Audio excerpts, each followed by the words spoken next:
2026 বিশ্বকাপে স্প্যানিশ জাতীয় দলের প্রতি প্রকাশ্য সমর্থনের জন্য আর্জেন্টিনায় তীব্র সমালোচনার মুখোমুখি পড়েছেন কাতালান গায়িকা আইতানা।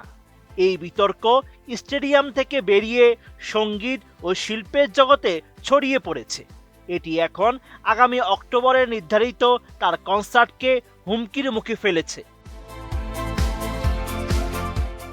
আন্তর্জাতিক ফুটবল বিষয়ক ওয়েবসাইট goal.com জানিয়েছে, আর্জেন্টিনার একটি পোশাক ব্র্যান্ড সোশ্যাল মিডিয়ায় ঘোষণা করেছে তারা তাদের ট্রেডমার্ক হিসেবে আইতানার নামটি বাদ দেবে।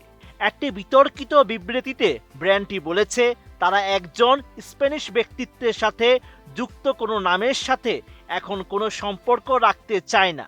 তারা বিখ্যাত আর্জেন্টাইন গায়িকার নামানুসারে তিনি হিসেবে ব্র্যান্ডটির পুনঃনামকরণ করছে। স্পেনের শিরোপা উদযাপনের সময় মাদ্রিদে আইতানা পারফর্ম করেছিলেন। স্প্যানিশ ফেডারেশন তাকে পুরো টুর্নামেন্ট জুড়ে জাতীয় দলের অন্যতম থিম গান সুপার এস্ট্রেয়া গাওয়ার জন্য নিয়োগ করেছিল। তিনি পুরো বিশ্বকাপ জুড়ে খোলাখুলিভাবে দলকে সমর্থন করেছিলেন। তবে ফাইনালে তিক্ত পরাজয়ে এখনও ব্যথিত আর্জেন্টাইন সমর্থকরা তা মেনে নেয়নি। নোভা এলইডি টিভি, ঝকঝকে ছবি, নিখুঁত শব্দ, 5 বছরের ওয়ারেন্টি। নোভা মানি সঠিক মান, নিশ্চিত সেবা। এই বিতর্কে জড়িয়ে পড়া আইতানাই একমাত্র স্প্যানিশ শিল্পী নন। গায়িকা রোজালিয়াও একই ধরনের অভিজ্ঞতার মধ্য দিয়ে গিয়েছিলেন।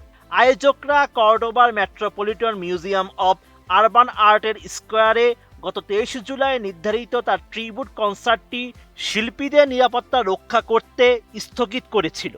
আর্জেন্টিনা সম্পর্কে সমালোচনা করে তার একটি পোস্ট প্রকাশ করার পর ভেসে আসা গালিগালাজপূর্ণ বার্তার পর এই সিদ্ধান্ত নেওয়া হয়েছিল।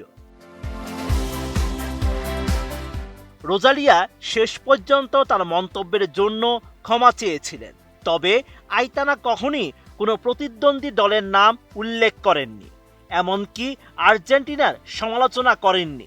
তিনি কেবল নিজের দেশকে সমর্থন করেছিলেন। আর ঠিক এই কারণেই তাকে লক্ষ্য করে তৈরি হওয়া সমালোচনা এত ব্যাপক আলোচনার বিষয় হয়ে উঠেছে। এই সবই আগামী অক্টোবরে আর্জেন্টিনা আইতানা কনসার্টকে প্রভাবিত করতে পারে, কারণ বিশ্বকাপ ফাইনালে হারার ধাক্কা কাটিয়ে উঠতে না পারা কিছু সমর্থকদের মনের ক্ষোভ এখনো কমেনি।